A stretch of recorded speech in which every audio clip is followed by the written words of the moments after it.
hoopinhoops.com. I'm beginning to wonder about Doc Rivers, the coach. With the situation with Ben Simmons, I sat back and thought about Doc's coaching history, just for a moment. I started thinking because I've been a Doc fan for a long time. I know about his collapses with some pretty good teams and some of the complaints related to him about in game adjustments and favoritism with some players. In spite of all that, I don't think too much of it. This is Doc Rivers. He's a good coach, a good person, and people sometimes have some bad days.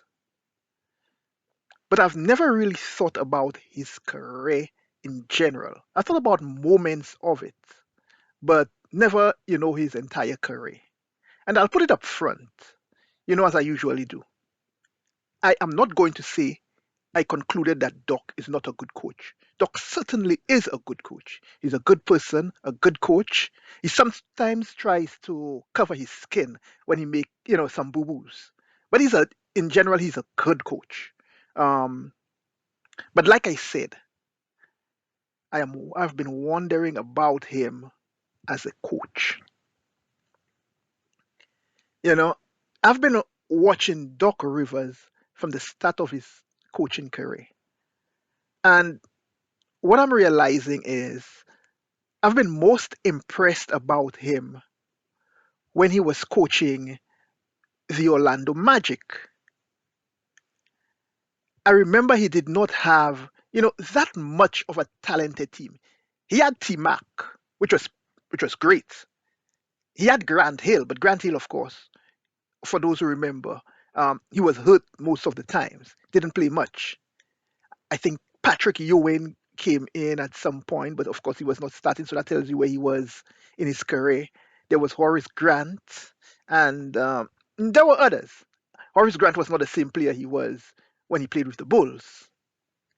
In other words, the teams during his time with Orlando was not exactly great, but he got the most out of those teams. And I think in 3 years they made the playoffs twice, despite the teams he had. You know, so I think the memory of what he accomplished in Orlando, it somewhat spoils my perception of who Doc is as a coach. And sometimes we remember the high points in people's career, you know, and forget to look at their career in entirety. So, sometimes, we kind of maybe just a little biased about the individual, and I believe some of those first impressions of Doc may also have some lasting impressions on whether it be general managers or some persons around the league. And those pretty good impressions, they did not fade at all. Since Orlando, um, Doc has either simply met the expectations of him or has fallen short, as I really think about this. Um, you know, there are seasons or part of seasons where you could look and say, okay, this is the coaching effect. Take last season, for example, with Nate McMillan when he took over the Hawks. Same team that was performing poorly, but he turned it around and it stretched all the way into the playoffs. We could also look at Pop over a number of seasons, and you look at some of the teams and you could say, yeah, that's Pop's, that's Pop's system. It's it's his impact that may cause some of the teams to perform as they did. But since Orlando, there is no point where you could say, okay, there is value added based on the coach being Doc Rivers. He went to the Celtics, you know, lost in the first round of the playoffs in the first year he arrived. Um, Then the team did not make the playoffs again until KG and Ray Allen came to join Paul Pierce to form the Big Three. Okay. Now, when they formed that Big Three, the expectation was that they would win it all, and they did in the first year. You know, they had some good years, a few good years, but you could have seen a drop off after the first couple years. You could have seen the team kind of, um, they were losing some of that oomph, to put it mildly. You know, then he took over the Clippers from Vinny Del Negro. I believe it was in 2013, 2014. I may be a little off there, but I think it's 2013, 2014. The thinking was Vinny Del Negro. I don't know why my tongue is tripping up, but the thinking was that he should have accomplished more. Mind you, the year before Doc took over, Vinny won around 56 games in that year. Doc came in the following year, and I believe he only won one or two games more than what Vinny Del Negro, his win total. Now, mind you, Doc had an upgraded roster to what Vinny had the prior year.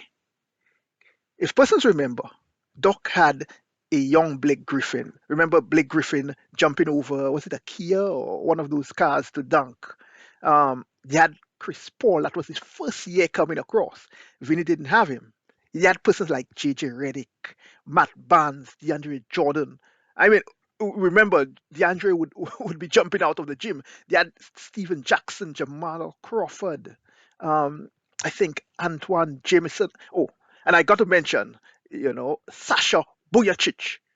Some persons may not remember him, but yeah, he was good. I when I remember him, I remember Manu Ginobili. You know, so there were a few others, but in general, you get my point. It was an upgraded roster. Now, I'm not going to, say that Vinny Del Negro did not have a pretty good team. But for those who think I'm exaggerating, go back and look at the teams. Um, I mean, I could tell you a few of the players Vinny had off my head, but yeah, I mean, I'll give you some research on that one. Go and look because um, let's put it so: if Vinny had a handgun, Doc had a machine gun. When you look at the damage that could have been done to other teams, but the improvements one would expect from Doc in terms of wins, that did not happen. One would probably expect Doc to have won at least have a 60 win season at least once. That never happened, and the team regressed. Okay, after the first season or first two seasons or so, and because I remember the team, taking that I don't want to say a nosedive, but they started losing. So the expectations from Doc never materialized. I will not talk about the blown leads they had in the playoffs. Those 3-1 leads. Um, we also know what happened um, in the last year of Kawhi and them boys with the Clippers. So yeah, you see, and I mean, Doc has had some teams. He went across to the Clippers, and same thing, same thing. You know, you just don't see that added um, that added effect you'd expect from someone with the cachet of Doc Rivers. Don't forget, he also entered when I think they gave him president of basketball operations, and he was head coach at the time. Uh, Steve Ballmer had to strip him of president of basketball operations because he just simply would not make certain decisions that was in the interest of the team because of, you know, whether it be loyalty to some players and, whatever reason it was. And I think Frank Lawrence, that was a time when he came in. Okay. Um, so now he went across to the Philadelphia 76ers. They got rid of Brett Brown. Despite Brett Brown, just what, 2 years before or so, made it to the conference finals and was a Hail Mary away from going to the NBA finals. One of the complaints about Brett Brown was, they expected him to have a better offense. And yeah, I could admit, there are improvements that could have been made in Brett Brown's offense. But you're looking at a team that could have gone to the NBA finals had it not been for that shot from Kawhi. And you brought Doc in expecting an improvement. And there is no way anyone could tell me that season Doc had a season where he had the best record in the conference should have ended that way. It was an unceremonious ending. But in the playoffs, in spite of, we all know Doc saying, I'm going to use Ben Simmons as a Rajon Rondo, person single out his free throw shooting and put, the majority of the blame on Ben. This is what I will tell you. An objective evaluation of the playoffs would show that Doc was a bigger factor in the failure of the Philadelphia 76ers than Ben Simmons was. And, I spoke about that in length in a different episode.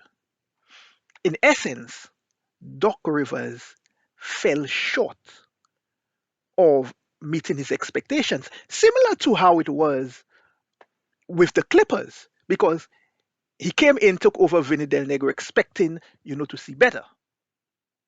And technically, I mean, one could argue he didn't perform worse in general, but you cannot exactly say he performed better. Now, I know this it's only 1 year with the Sixers, but in that 1 year, I will tell you, he certainly did not perform as good as Brett Brown. Brett certainly has performed better, and it's yet to see if he will meet up, you know, to the achievements of Brett Brown. You know, but the view is, persons hold Doc with a particular cachet, and they still hold him there despite, he not putting off that performance. He is still held in that high regard. So we'll see what happens. Hoopinhoops.com.